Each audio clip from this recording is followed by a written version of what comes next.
Greetings duelists, and welcome to another video. So, today's topic involves Dracotail again.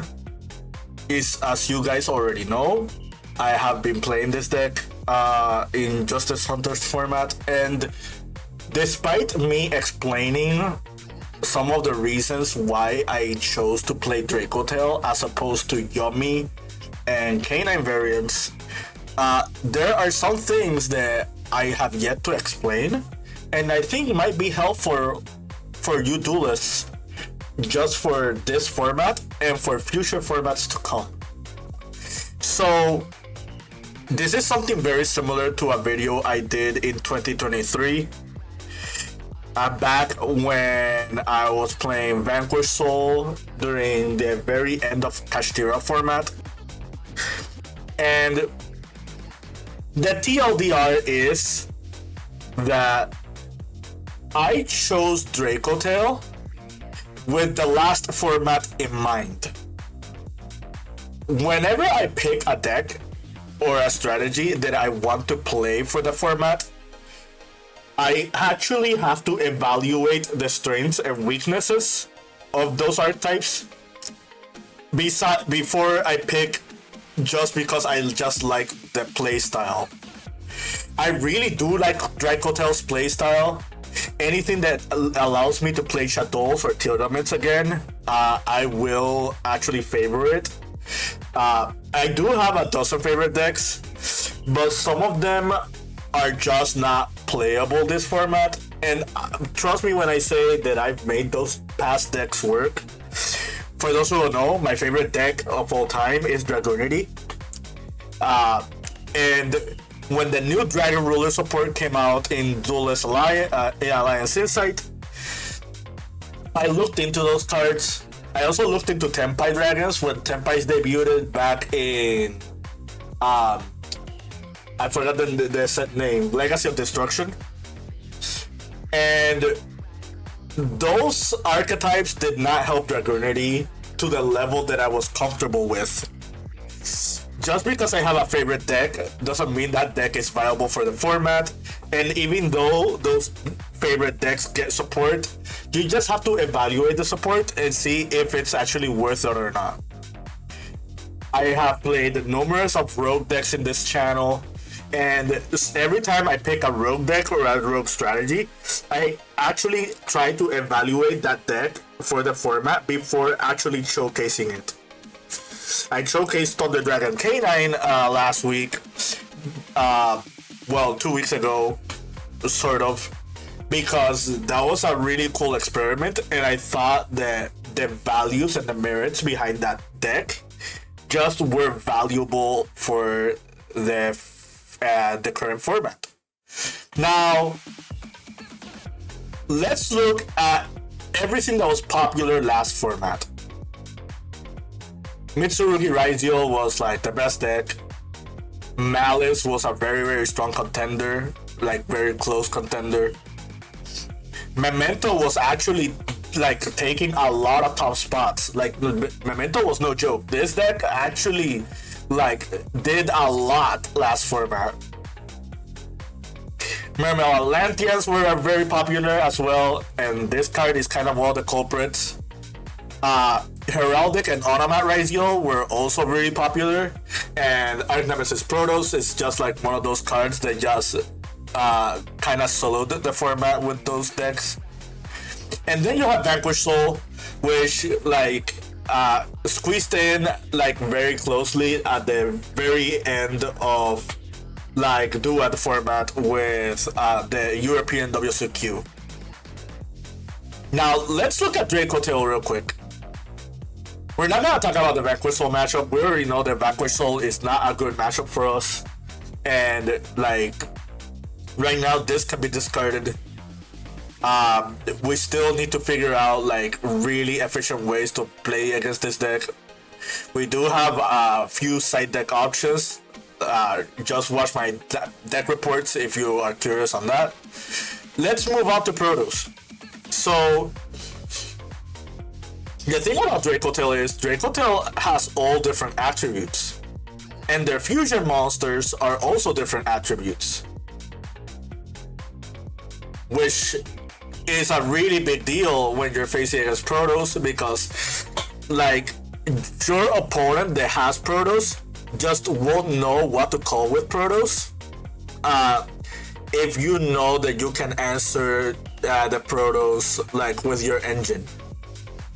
Let's say with the Protos they call Dark, well, none of these are Darks, so you're safe. Let's say they call Earth. Well, Ryzeal cannot be summoned, which is a little bit of a big deal, but you can still Mululu negate, you can still summon Gulamel, like you can still summon like a few other things, like you can summon the Mysterion the Dragon Crown, you can summon like the Secretarian Dragon, like just a few examples of cards that you can just summon to just deal with the Protos and just deal with their follow-up. So that already was contested with Dracotail as an option. If you would have chosen Yummy or chosen like the Vanquish Canine deck, well, Yummy will have a hard time against Protos because Yummy is a mono type deck, which means with Protos they can just call Light, and that's curtains. Like you cannot beat Protos efficiently with Yummy as you would with Dracotail. So that's like one upside. So let's talk about Murakumo. Or let's talk about Mitsuri in general. We can add Detonator to the list. So the way Dracotail is designed, this deck is a problem, but it's not like the definitive problem. Like, if you, for example, let's say your Ryzeal opponent is already establishing a board, and they don't have Ryzeal Cross set up yet, what's stopping you from 5 mana into Ryzeal and just Ryzeal bounce their cards? And then your Dracotail monsters just set and pop and, like, create a scenario for your next turn. All of a sudden, the Mitsu Ryzeal player is now in shambles because you can't have their engine and you're setting up with your engine. If you're playing the Shadow variant, like the Shadow cards can deal with Murakumo, because if your opponent makes you discard, you can just discard your Shadow cards and those Shadow cards just become more card advantage. That's one of the reasons why I really like the Shadow Tearlament version. So if you just deal with Murakumo, you already have in-engine ways to just like keep playing through the Murakumo pseudo negate. And the other thing about this deck is that if you go first, or if your 5 mana has Winda access, like, they're not playing. Like, obviously you have to be smart when to do the 5 mana play for Winda. Just wait until they chain like a card or something. That way you don't get X Ryzeal'd into Meteorologic Aggregator to get negated. Like if they activate something like Habakiri, you can just try to summon Winda, and then you just lock them out of the game that way. And it's not really that hard to do in this version. So that already deals with them. Let's go with something more niche. So, Barrier Statue of the Torrent. If you played against Mermail Atlanteans, you already know this is like one of the strongest things about their deck. The other thing that's really strong about their deck is Deep Sea Minstrel, looking at your hand. If they Minstrel you, and you have 5 mana, you don't care about the Minstrel. You can just fuse away your hand, and you dodge the Minstrel, and you get your setup for the next turn. Which means that you will be already contesting against like future plays that they will do. The other thing to bring up, especially when it comes to Barrier Statue of the Torrent, Gulamel is a water spellcaster monster, which means that we have an in-engine out to the barrier statue, like in the deck, and it's in the extra deck, which makes it even easier for us. Like, when it comes to like the roguish decks, like we have a very big advantage against the more roguish decks. If this was Yummy, you probably would be losing to this, like especially if you're playing the board breaker variant. Like that deck will pretty much just create a scenario where you cannot play the game. When it comes to Dracotail, it's a lot easier to maneuver and play around this card. Like, this is not a win condition against our deck.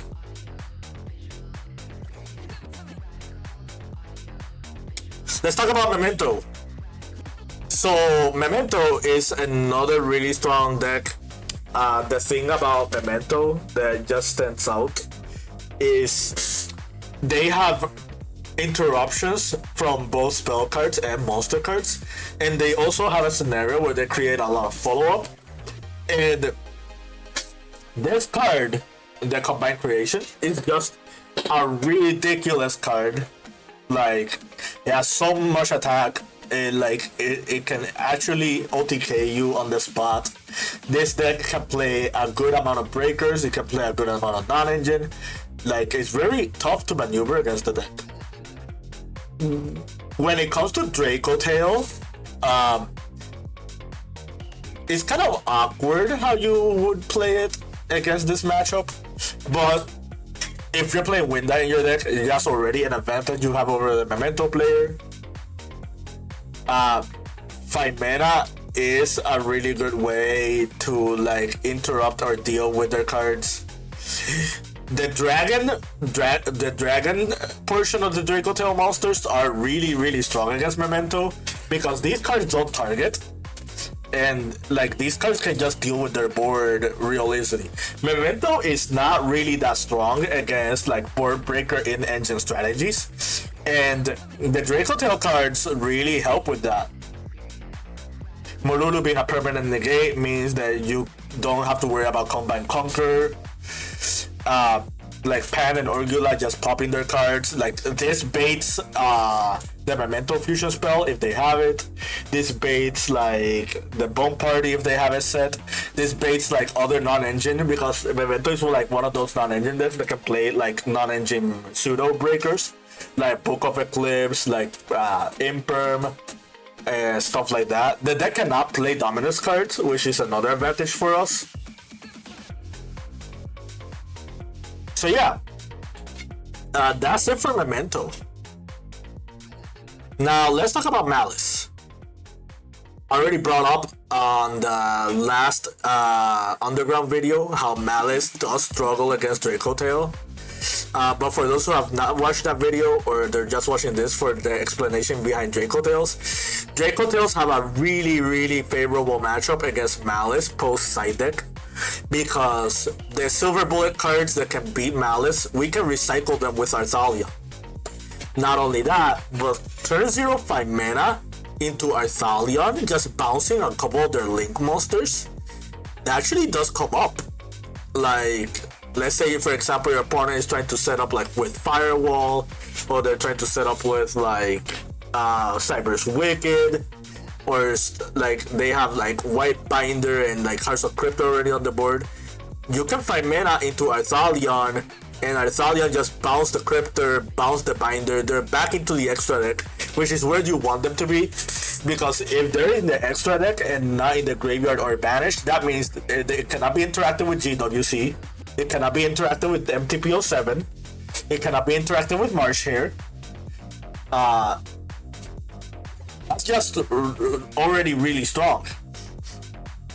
Also adding to that, this that like Winda also hurts Malice a lot.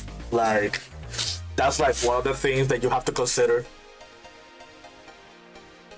So yeah, Malice is not unfavorable for us. These cards not being able to target also is a big deal. Your opponent has to maneuver around these cards when you're using them against their board. So yeah, that's it for Malice. So an honorable mention is Lunalight. I kind of want to bring up Lunalight because Lunalight, like Liger Dancer, is like one of those cards that will keep the format if you're not ready for it. Dracotail doesn't have a super favorable matchup into that. However, the non-engine that Dracotail can play really helps against this deck. Also, Winda just completely annihilates Lunalight as well. Like, that deck has very specific special summons that they do before they summon their boss monsters. So just cutting them off from those special summons before their fusion summon is really ideal as well. You can also interrupt them with Gulamel as well. So now that I brought up the decks, let's talk about a few other cards. So you already know the last format. These were the most popular hand traps: Full Alliance, Perulia, and Droll Lombard. These cards don't really hurt Dracotail that much. Dracotail can be played at a very slow pace, just as long as you control the game with your trap cards and with 5 mana. You should be fine, like just giving your opponent a turn, which means these Mosh armies are not super effective. Droll can be effective against us, but it really just depends on our setup. It really depends on whether or not we activated K2 Dracotail before Lucius, or we did Lucius before K2 Dracotail. Like, those small details can matter, but for the most part, Droll and Bloodbird really doesn't really do a lot for us. Another side note is Arthalion can recycle back Droll and Lombard, which means those decks that are weak into Droll and Lombard can just be abused by the Droll if we just keep recycling it. Like, Dracotail is just one of those decks where you can just play at a very reasonable like standpoint, which means these hand traps are just not gonna be as effective. Nibiru, it really doesn't really hurt us that much. We don't do that many summons in our deck, and if we do that many summons to begin with, we still have like backup plans that can be done. Funnily enough, our deck is one of the best decks that can play Nibiru, just because the interaction with 5 mana, the interaction with other hand traps, like the fact that you can just use this as Dracotail fodder, just to fuse for your Dracotails. Like, this is one of the better decks that can play Nibiru, and this is one of the better decks that can play around Nibiru. Meow's pretty much the same thing. Like, we rarely summon from the graveyard. The hand traps that do actually do something to us are Ash Blossom and Ghost Bell. But if you looked at last format, Ash and Ghost Bell were not really that much played. Like, these two cards were almost ignored into a lot of the meta. And that was another reason why I chose Dracotail. I told myself, well, eventually these cards will come back into the format. We already saw that with YCS Vancouver. But prior to the YCS, these cards were not popular. And as long as these cards are not that popular, Dracotail is going to have a really big advantage, because these two cards are actually hand traps that actually can hurt us. And it really depends on what hybrid of Dracotail you're playing and against what cards are these cards being paired up against. I already lost against Ash and Bell because my opponent paired these cards with Breakers in order to stop me on like interrupting them on their turn. But yeah, that's it for this video. I hope you found this informative and to your liking and understanding. Basically, when it comes to a new format or an old format, if you're going to play a new strategy, you need to keep an eye out on what is happening in the format, and you just need to just adjust your deck a little bit to the point where you're comfortable with it against those newer decks. Like, pre-Justice Hunter format was comfortable for Dracotail, at least the environment that it was set up on.